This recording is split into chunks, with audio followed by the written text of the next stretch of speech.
O que é verdade? Como nós podemos entender o problema da verdade na filosofia? Mas antes de aprofundar neste assunto, deixe eu me apresentar aqui. Olá, seja bem-vindo ao canal Aprendiz de Filósofo. Eu sou o Josinácio, tudo bem com você? Espero que você esteja bem. Sabemos que o mundo hoje ele está misturado com verdades e mentiras. Não é à toa que hoje nós temos aí a fake news. A fake news é uma prova verdadeira de que a verdade está misturada com a mentira. E o trabalho filosófico é você peneirar para que assim você possa saber o que é verdade, o que é mentira, dentro deste mundo a qual ainda não temos uma clareza daquilo que é verdade.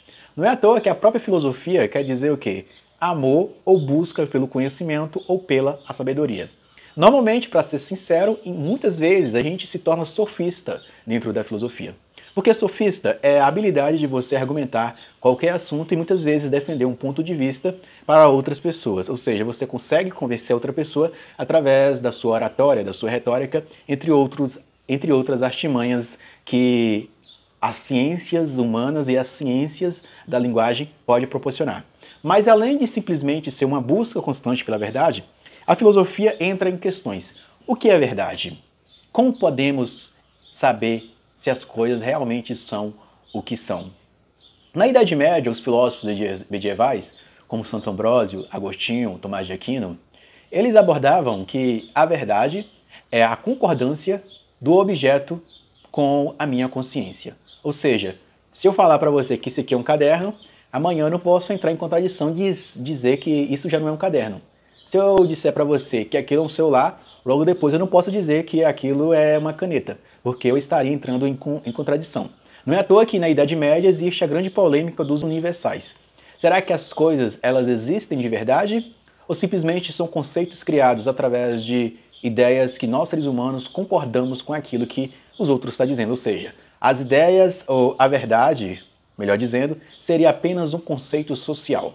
Além disso, como podemos conhecer um objeto? O sujeito, a relação do sujeito e objeto. Sujeito sou eu. Objeto é aquilo que eu estou conhecendo. Podemos dizer que isso aqui é uma caneta. O que essa caneta passa para mim de conhecimento dela? Essa caneta passa que ela é azul, mede mais ou menos uns 13 centímetros.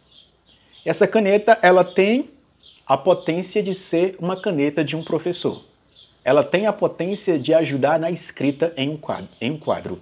Ou seja, o objeto, através do sujeito que conhece, pode fornecer dados para a pessoa que está pesquisando sobre esse objeto, dados que possam comprovar a veracidade do objeto. O sujeito conhecido, o objeto conhecido, então ele passa para a nossa mente. Ou seja, existe o objeto de conhecimento, a qual nós estudamos sobre ele, vamos colocar a sociedade como objeto de conhecimento da sociologia. Nós tentamos entender as relações sociais. O que são as relações sociais? O que são as relações de poder? O que é sociedade? O que é cultura? Nós estamos pegando a cultura, a sociedade, o poder para ser objeto de conhecimento, para que depois do processo sociológico ou filosófico que podemos fazer na sociedade, na cultura, podemos ter um conhecimento daquela situação social, cultural, econômica ou de poder. Então, além da cultura ser um objeto de conhecimento, o sujeito cognoscente, ele passa a ter um esclarecimento melhor do que a cultura, do que a sociedade. Na filosofia já seria o quê? Depois que você pega um objeto e coloca ele como um processo para você ter um conhecimento melhor daquele objeto, você tem uma transcendência. A partir do momento que você entende um pouco melhor a sociedade, entende um pouco melhor você mesmo, entende um pouco melhor o poder, entende um pouco melhor a cultura, você passa a ter uma ação diferente na sociedade. Então, podemos dizer que a verdade é a concordância do objeto com a minha consciência ou a minha consciência concordando com o objeto. Se eu querer falar que isso aqui é um lápis, eu estou certo. Se eu querer falar que isso aqui é um sabonete, eu estou certo. Não, aqui a questão não é eu querer.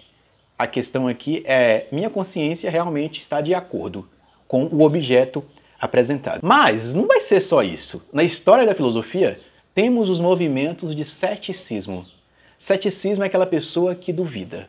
Ou seja, eu duvido que isso aqui é a caneta. Mas você pode ser uma pessoa que fala assim, não, isso aqui não é a caneta.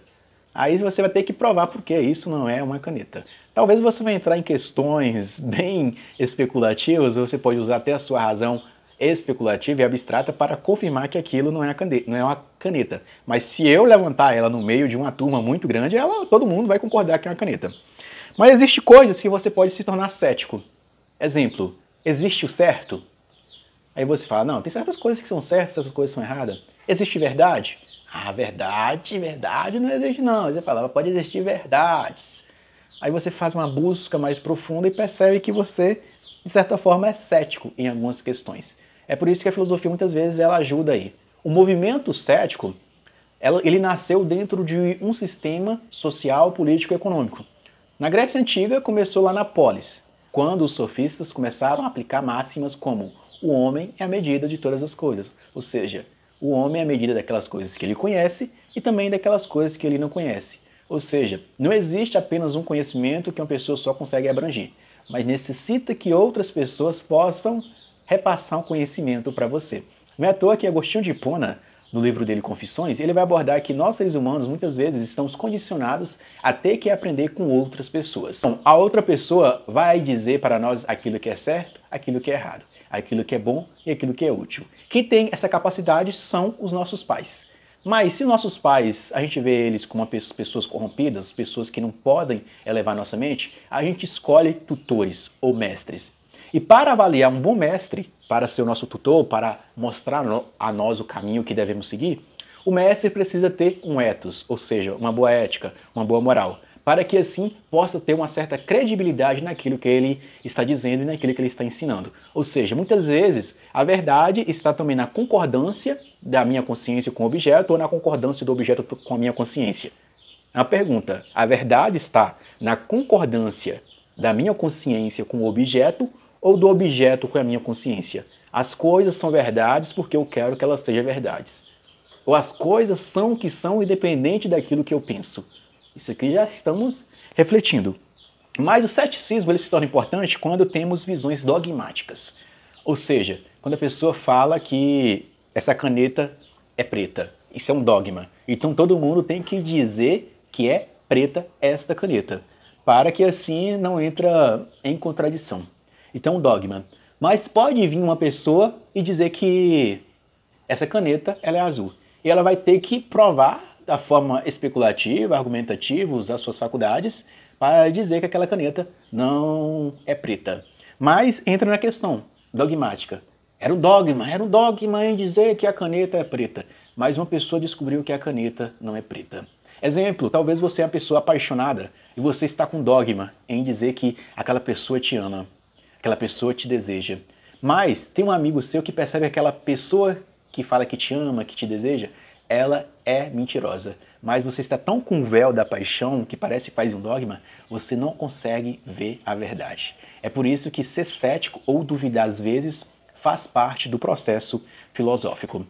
Ao longo da história da filosofia, tem os filósofos como Parmênides e Heráclito. Parmênides dizia que existiam coisas que são e que não mudavam. O ser é, ele não pode deixar de não ser. Heráclito dizia que as coisas estão sempre em mudança. O ser que é, logo deixará de ser. A pessoa que eu era quando criança, deixei de ser. Ou seja, eu era criança, fui para jovem, de jovem me tornei adulto. De adulto me tornei velho. De velho, talvez, posso me tornar um defunto. Quando for defunto, eu já não poderei afirmar que eu sou um defunto, porque a minha consciência já não estará aqui para afirmar essa condição. Ou seja, estamos em constante transformação. Então, se existem coisas que estão em constante transformação, elas não permanecem o que são, e elas não permanecem o que elas são, então quem está certo? Heráclito ou Parmênides? Será que existem coisas que são o que são e não deixam de ser? Exemplo, se eu dizer que um livro é verde, hoje, e realmente ele corresponde à cor verde, amanhã eu não posso dizer que é preto. Então, ao longo da existência, ele continuará sendo verde dependente da minha posição, se acaso no futuro eu mudar. Porque todo mundo concorda, fez experiência e provaram que o livro realmente é verde. No período da Idade Moderna, por volta do século XVIII, o filósofo alemão da Prússia, que é o Immanuel Kant, ele vai começar a especular e vai dizer que tem coisas que você pode provar de forma empírica e prática, mas tem coisas que você não pode provar a veracidade. E ele dá até o exemplo da alma, da liberdade, do tempo e do espaço. Ou seja, vai afirmar ao longo da história da filosofia que isso é o criticismo kantiano. Kant vai tentar colocar a filosofia como se fosse uma ciência.